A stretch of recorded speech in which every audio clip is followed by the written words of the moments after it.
You're watching Talking Points, a focus on the political scene in Lubbock and across the South Plains. Welcome back. Before the break, we spoke with a family who wants to see change in the mental health system. They talked about legislative changes and the need for more resources, more beds, more professionals, more time for treatment. A Hockley County Justice of the Peace agrees. Here's Judge Derek Lawless. The easy answer is yes. The laws are limiting, but for a good reason. Mental health care is health care, period.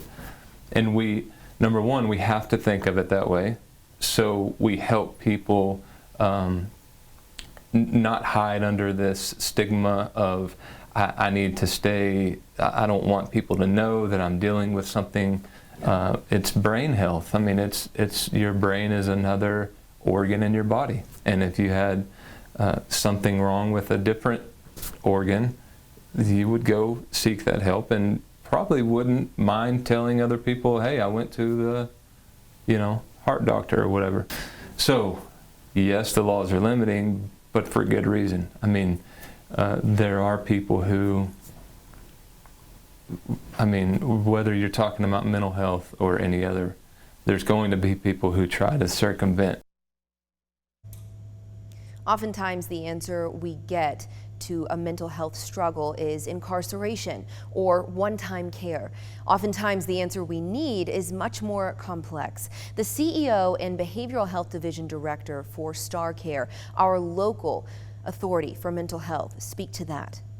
What's important is to realize that a mental health disorder or a disease does not mean a person has to go to a psychiatric hospital.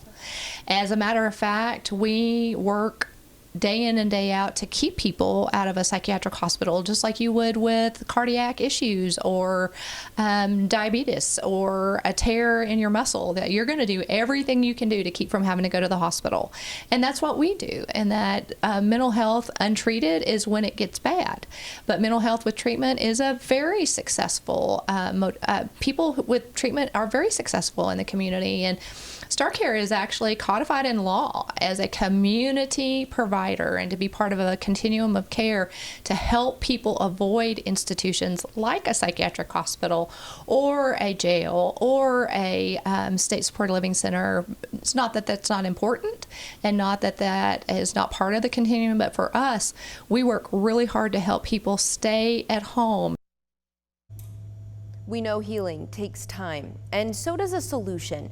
Texas State Senator for District 28, Charles Perry, says one is on its way. He says it's not a matter of money, but rather spending the time to find an answer and not a quick fix.